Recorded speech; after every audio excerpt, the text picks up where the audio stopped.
Welcome to Bon Vivant Chic, Life Well Lived, the podcast for anyone who wants to cut through today's noise and just listen for a few minutes to meaningful conversations on the human experience and the power of connectedness. I'm your host, Ernestine Morgan, an advocate for kindness with a passion for showcasing human interest stories that matter.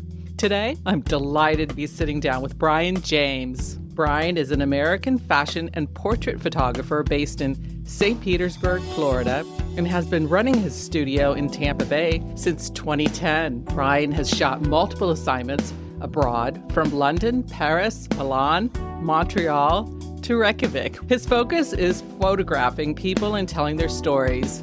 He believes in human connection, sharing, and leaving lasting impressions. Let's get started. Brian, thanks so much for sitting down with me today. Ernestine, you're very welcome. It's an absolute pleasure to be here with you. Can you please share a little about where you grew up and what life was like? I was born right here. So, Were you? Yeah, Pinellas County. Oh. Yeah, I was born in Palm Harbor. Growing up in the late 80s, early 90s, I think was like one of the coolest eras ever. I'm thinking Ninja Turtles, G.I. Joe, a time before the internet and cell phones. So It was like the connection you had then with friends. It was just all happening in real time. And grew up on Lake Tarpon. Beautiful. Went to summer camps at Innisbrook. I think it was a zoo crew back then. So much fun. This area has grown so much since then. My parents are both from Kansas City. They moved down to Florida in 1980, I believe. Had my sister and I. So I went to elementary, middle school, and then we moved to Kansas City. And I'm very fortunate that I did that because that's where I fell in love with photography. My high school there was in Overland Park,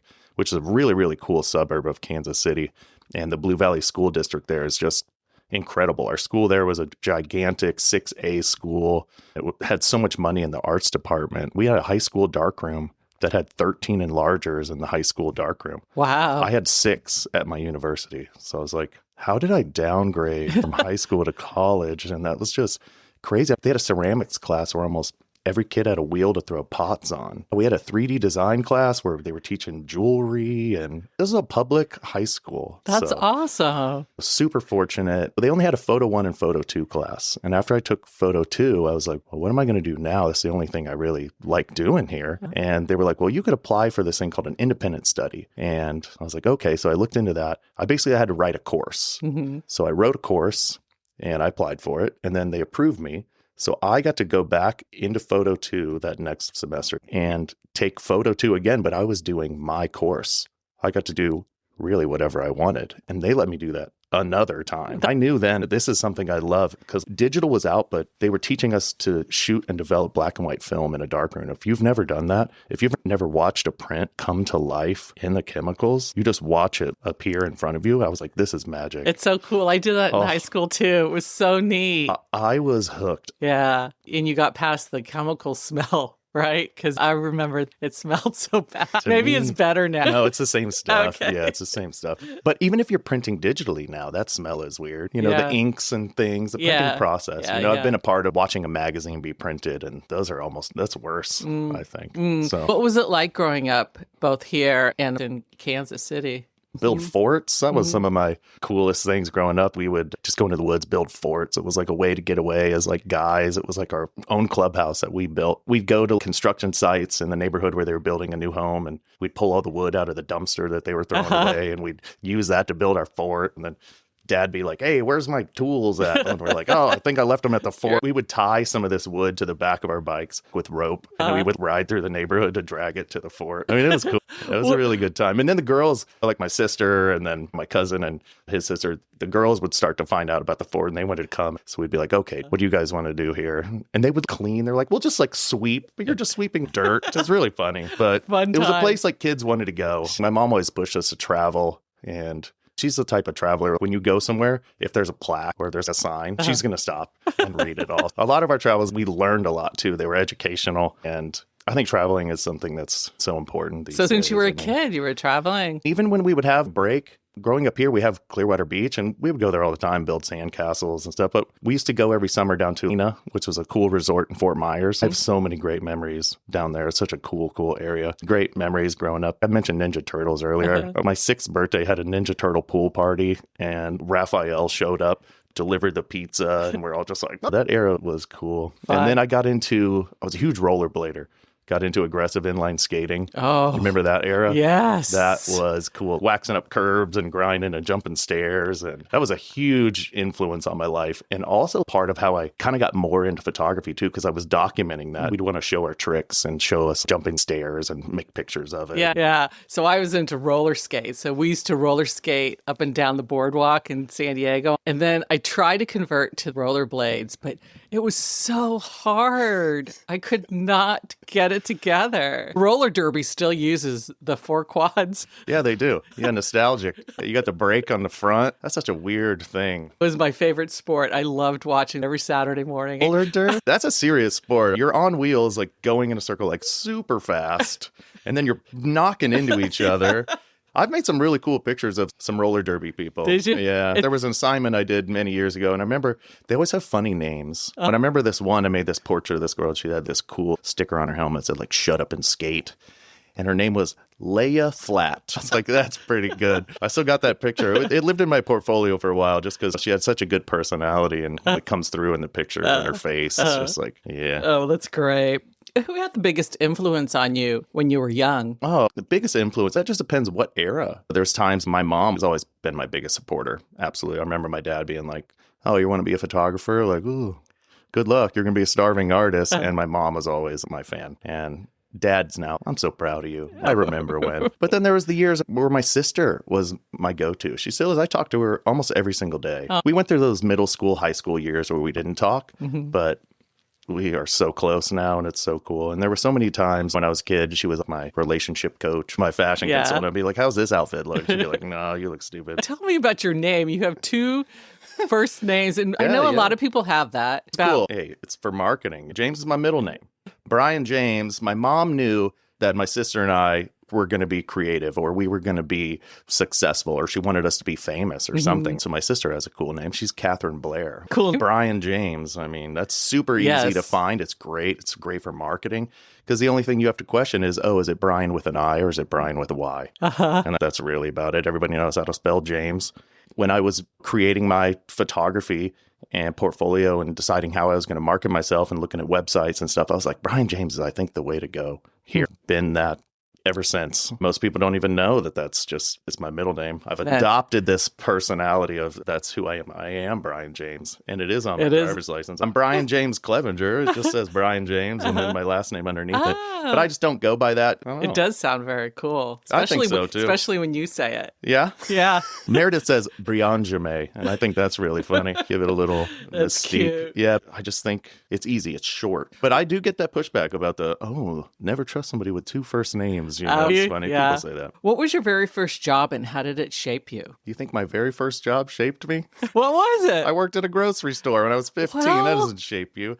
Customer service. Absolutely. Yeah. When I'm at the grocery store now, I definitely help out. Hey, I know how to do this. Let me help you. Boom, boom, boom. I still bag the groceries, but maybe my second job. Okay. My dad got me this job with one of his buddies, and I was in a call center just calling people and trying to get people to refinance their mortgage. I'm 16 years old. What do I know about this? And then I learned then that I'm not a salesperson. I like people. I'm an honest person. I don't know anything about mortgages, and that job was not great. But they're like, Brian, you're not hitting your numbers. You're not getting a lot of leads. I'm like, I'm 16, you know? and all I look forward to here is going on break and going over to Buffalo Wild Wings and meeting some of my friends from high school. And I might take a little bit longer on that break and come back and you'll yell at me. And I remember there was a day I knew I'm losing this job.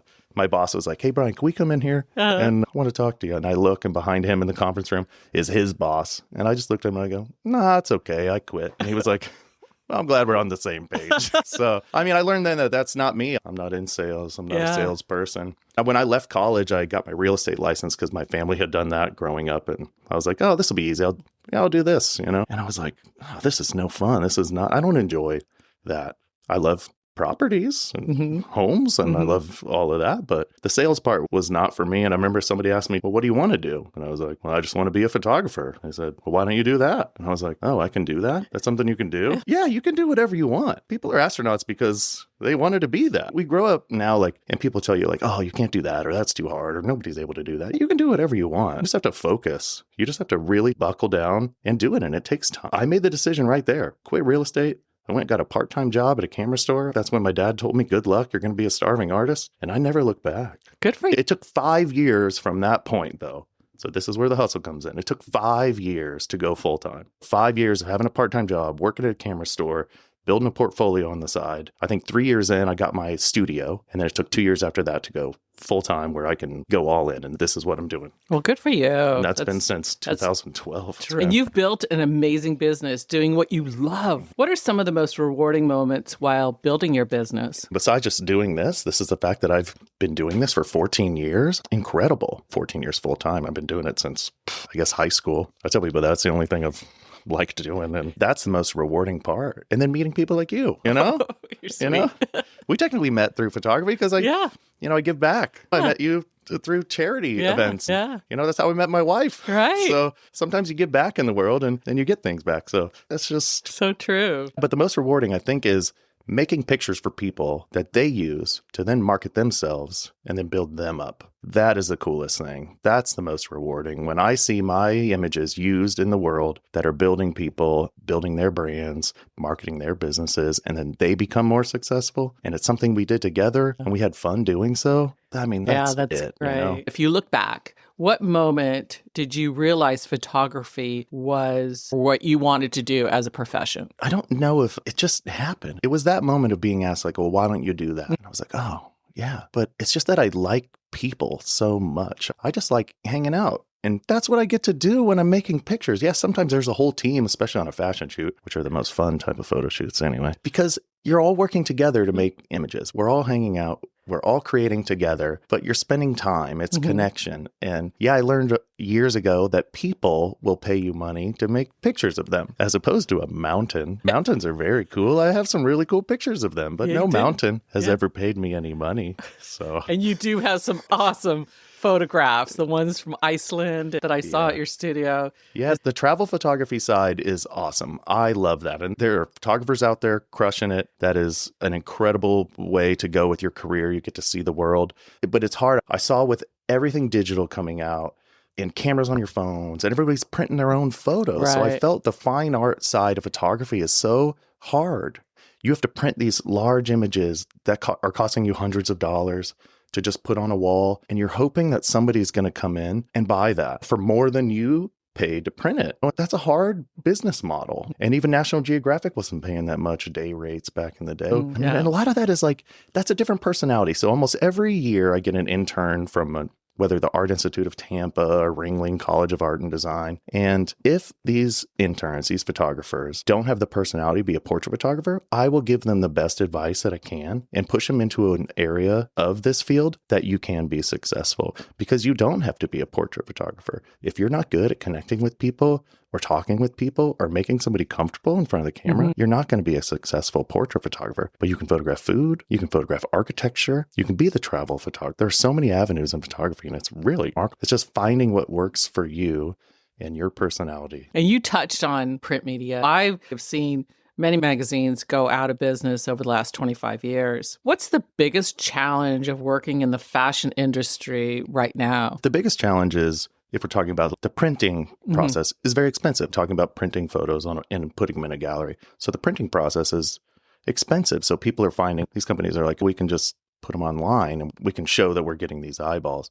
Yeah, I noticed like Vogue magazine, everybody's on Instagram, and that's where it seems like a lot is happening. Yeah, but there's nothing like seeing your photos in print. It's just different. When in the world of digital and AI, if you can have something that's tangible that you can touch, I think we're going to go back to that. I've started shooting more film alongside a lot of my personal projects and shoots, because as things go, the AI is going to get better and better. And we're going to have a hard time going like, oh, is this real? And I'm such a purist because I came from shooting film. I don't edit. Like even my digital photography, very limited editing. I run it through Lightroom, just brightness, contrast, but I'm not like swapping backgrounds. I shoot like I still shoot film, but why I'm shooting more film now is that I can show you a negative like in the future and be like, this is right out of camera. This is a moment in time that you can touch. I think that's going to be huge. The print thing, if you go back to magazines going under and stuff, you can't put a number on the views like on Instagram or on a website, you can hope. You can say, hey, we're going to put this online. You can hope people are going to go view it, and you can put some marketing dollars behind it to push traffic to it. But a print, you can say, hey, we're sending this to 50,000 homes. And that's something you can sell to an advertiser. It's a guaranteed reach versus the hope reach. It is very tough because the printing process is so expensive and people are putting their advertising dollars elsewhere. I still really enjoy magazines, especially when I get my hair done. Yeah, it's not the same experience staring at a screen. Stare at screens all the time. You probably still read actual tangible books. I do. Do you prefer looking at a book and touching the page, or do you like staring at your screen?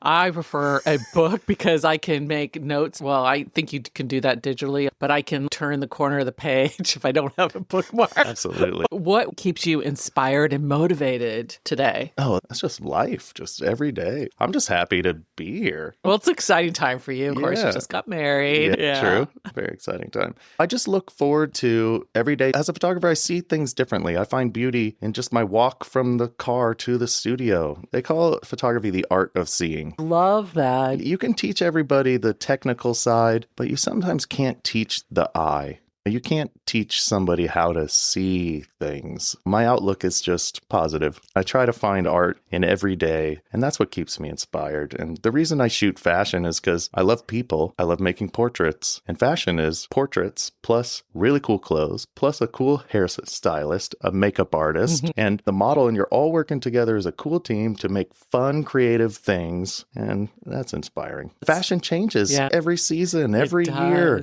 And then it comes back. Like Jinkos came back. I was like, what? People are all wearing wide leg pants. My mom used to say, I'll buy you these jeans, but I want you to know that you look like a moron. And I look back at some of those photos. I was like, I don't know. I thought it was pretty cool. Pretty cool. I was sure those weren't coming back, but they do. Everything comes in like cycles. Yeah. I think. So. Dittos haven't come back, though. Yeah. What haven't? Dittos. I don't even know what it is. Oh, my God. This is so far back. Some of the listeners will know what dittos are. Are you going to explain it to me? Yeah. They're these pants. They're like jeans, but they had this U shape around your butt. Yeah, that was like the big... Just wait. They may come back. There's going to be a designer out there. They're going to put it on a runway, and you're going to see it. And you're going to be like, oh my gosh, they are back. You touched on what inspires you. And what role does storytelling play in your images? I think it's everything. You're trying to tell a story in one image. Yeah, I shoot a lot of video now these days, but my main focus is still photography. And to tell a story and to grasp a viewer and make them stop. You can tell a story in one still moment. It's the coolest thing. That has to come with the action that's happening in the scene, the clothes, the location.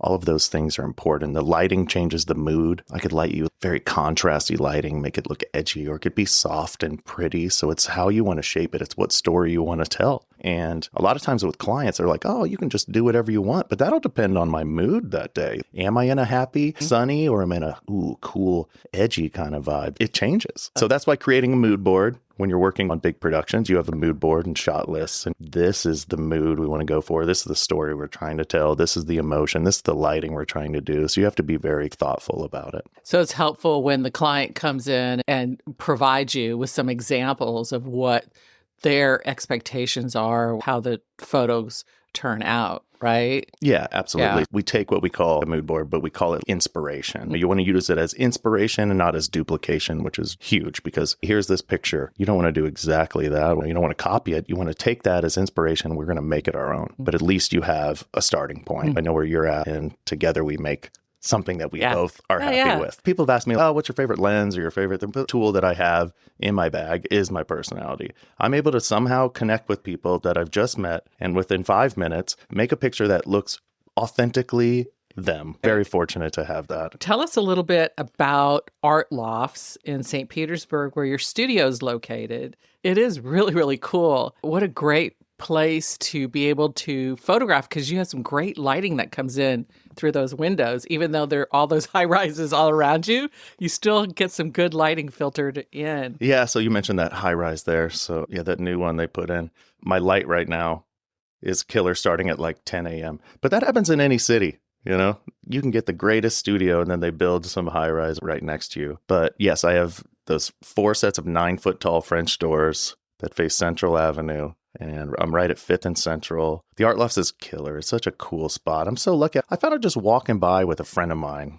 We saw the sign said art loss, and we're like, oh, let's go up in here. And there was a sign on one of the doors of one of the studios, and it said, studio for rent. See the gallery downstairs. I looked at my friend and I was like, oh. He was a photographer too. You want to get a photography studio together? And then he moved back to New Orleans that next year, and I've just stayed. But Art Lofts is such a special place because there's nothing like that downtown. There's some cool stuff in the Warehouse Arts District, but there's nothing like that. And I think for clients of mine to come upstairs and they get to walk by all these other studios that have artists in there creating work, I think it makes it just a wonderful, welcoming place to be. And I'm just so fortunate to have been there almost 16 years now. It's incredible. What's nice is we have a community up there. I can leave my studio, walk over, talk to my friend Julie, and she's the one who made me this wedding ring I'm wearing. We get to bounce ideas off of each other. Having other artists is just nice. It's just really cool. And in your studio, I noticed that you do have some of your pieces hanging, which are really, really cool. And you've showcased them there. Beautiful. Yeah. The studio also gives you that opportunity to have a gallery on the outside walls.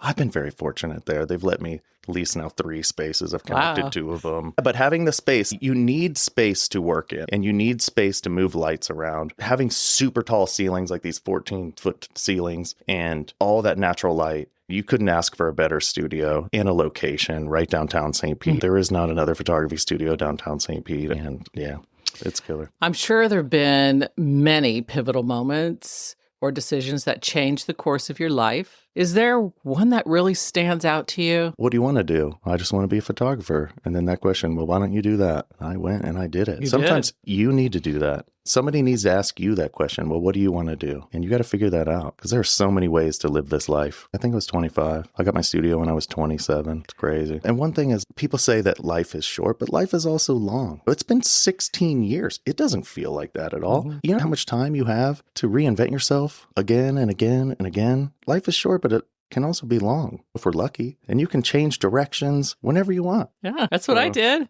at 62. Except I will tell you, it's exactly like people have said that are older than me, that the days go by really fast when you get to my age. And they do. It's incredible. What lessons about family and relationships would you pass along to younger generations? Oh, just that family and relationships are everything, are they not? I mean, if you don't have relationships, that's really tough. It's just knowing that family is everything. And sometimes your family is also your friends. You can't choose your family, but you can choose your friends. And you got to choose those wisely. I think that's the most important thing. I've always just been drawn to good-hearted people. And some of those people have a hard shell. Put up this armor, and some people never get past that. But inside, it's like, yeah, I'm drawn to people with good, warm hearts. And I think almost everybody has it. It's just, can you break through that armor? Can you get to them? Back in the day, people were like, find your tribe. I have seemed to have gotten along with every group. Like in high school, I got along with every genre of friends there.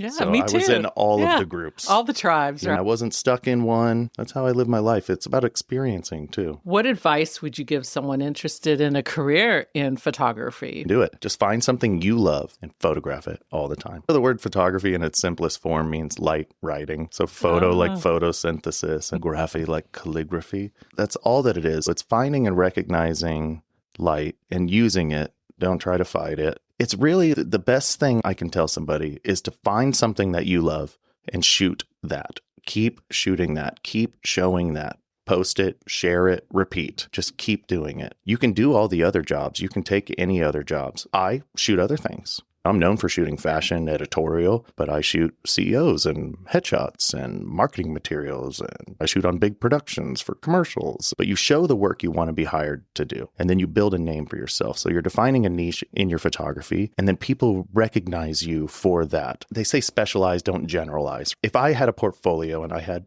weddings and babies and family portraits and fashion and headshots. And okay, when somebody asks you for a photographer, you're like, oh, I don't come to mind because I do all of the things. So you got to make your portfolio memorable so that people were like, oh, I know a guy that does that. And you know what's crazy? All these companies that hire me for their headshots, they hire me because of my fashion work. They're like, we're going to hire this guy because he's cool and creative and we want that. Even though I do nothing like that for them, they just think it's cool. That's interesting. But you have to find something that you love, shoot a lot of it, share it, and keep doing it. Because if you're shooting something you love, it's easy and it's fun. And then you can take the jobs that aren't as fun to pay the bills so you can keep doing the fun things. Right. What do you think is the secret to a happy and fulfilling life? I think doing things you love with people you love. It could probably be as simple as that, right? Absolutely. Do things you love with people you love. And spend as much time doing that as you can. Some of the coolest thing is just photographing CEOs of these large companies and getting time with them and just learning about their business. That's been so cool. Getting access to some of these people is like, that's the coolest thing about being a photographer. I built myself to this point where I'm photographing all these high-end, super big deal people. And I sometimes feel like a fraud. I'm like, how am I doing this? Because I was just a kid who just loved making pictures. And then I'm thrown into these, you own all of these airplanes here? You run this airline and I'm photographing you? Oh, that's cool. Yeah, it's awesome. I'm so fortunate and thankful to do what I love every day and hang out with cool people that photograph. Yeah. And so many celebrities, NFL players, WWE wrestlers. There's been so many cool people. Is there one that's your favorite? There's a really cool shoot that I did. Camille Kostick, she's a Sports Illustrated swimsuit cover model. We got to photograph her at Raymond James Stadium for a piece that came out Super Bowl Sunday, the year the Bucs won the Super Bowl, playing against the Kansas City Chiefs. That spread came out. She was on the cover, like 6 pages inside. It was killer. All shot at Raymond James Stadium. It was a Bucs theme. Came out Super Bowl Sunday, and then the Bucs won the Super Bowl. Yeah. That was pretty iconic. She was so gracious to give us her time, especially for the rate we could give her from Tampa Bay Times. She just wanted something that was here, that was her own. She's Rob Gronkowski's girlfriend, and he was here playing for the Bucs. So everything in Tampa for her was him. So she did this for Bay Magazine for us so she could have something that was here, that was her. Cool. Rob is such a goofy dude. And I was like, what is Camille going to be like? And she was the most down-to-earth, easygoing woman. It was so cool. She was so great to every member of the team. It was really neat. And I remember my editor, Kathy, she was like, here, do you want to wear this jersey? Tries to hand her a Rob Gronkowski jersey. She goes, maybe if he put a ring on it, I'd wear it. And so she didn't wear it. It was like at the end, we were photographing her on the field. I'll never forget that. Maybe he put a ring on it. I don't think he has. Rob, I thought you're a smart dude. What you doing? That's funny. What does a day in the life look like for you? I think every day is slightly different. Starts with coffee, email, thinking about the schedule, thinking about what can I create today. Every day is different because sometimes I'm on location. Sometimes I'm in the studio. Sometimes it's just editing. Sometimes it's scouting. As a photographer, it's so different. Every day being slightly different also keeps it fun. And I've got a job that is not super stressful. Sometimes when you're on a really big set and it's very important, you got celebrities there, you got limited time, the stress is always there, but I'm not in finance. That's why I have less wrinkles. I do something that I love to do all the time, so it doesn't feel like I'm working. Yeah. And I've been doing this so long, I'm quick at picking up a camera and I could just execute. You have a happy aura around you. Thank you. And people probably feed off of that. Yeah, sometimes I'm photographing an attorney in the studio and they're trying to be like really tough and serious. And then I got them smiling and I look back at their camera roll as I'm like downloading them to the computer. I'm like, man, they're just smiling the whole time. Hopefully they didn't really want something so serious. But I think that's good. And I tell people that people want to work with people that look happy too. A lot of people want to be like, I'm going to look really serious for this picture. But it depends what you're trying to do. You want to look professional, but you want to look approachable, especially in a professional headshot. You got to look like, that looks like somebody I'd want to talk to. And a lot of times, the picture that you have on your profile is the first introduction. They don't get to meet you in person. The first introduction they have is that picture. And that's why those are so important. So make them good. Yeah, loosen up. It's just a picture. I get so many people in the studio that tell me, oh, I am the least photogenic person. And then they leave going, man, that was a lot of fun. That was really cool. And I try to tell somebody who's nervous about it or whatever, I'm like, hey, you and me are the only people going to see these. Well, my assistant will see them too. Before we share them with the world. You get to look at them. You get to pick at the ones you want, and then we'll share them with the world. I think sometimes people are thinking, I'm making these pictures, and they're just beaming onto the internet. Just boom, boom. But it's not. It's not. So it's just a picture. As you know, I've been involved in the philanthropic space for quite some time. Philanthropy means different things to different people. What does philanthropy mean to you? Philanthropy, it's a very long word, but it's simple. It's just giving back in any way that you can. Sometimes it's monetarily, sometimes it's just with your time or your talents. And I've given back for years with my talents, my time. All these organizations need good photography. You got to market these events, you got to tell stories. And I've been very fortunate to give back to a lot of great organizations. It's fun. It's important. There's so many great causes out there. There are. You're just supporting friends. That's it. It's just giving back, taking a little time that you got to give back. And you know what? You're going to receive in the end. It's worth it every time. Thank you for supporting so many community programs too. You're very welcome. This is great. Thank you so much for sitting down with me. Ernestine, it's an absolute pleasure to be here with you. It's an honor. You're an icon. I don't know about that. Yeah, you are. This has been fun, learning a little more about photography, learning more about you, and sitting down and chatting. Oh, you're very welcome, and thank you for having me. Thanks for listening to Bon Vivant Chic, Life Well Lived. I hope you'll tune in for more meaningful stories on the human experience and share with family and friends. A special shout out to Will Cooper out of Nashville, Tennessee, for providing this season's music. All the episodes are available wherever you listen to podcasts, including my website, bonvivantchic.com. Till next time, remember, every day is a gift. Live it with kindness.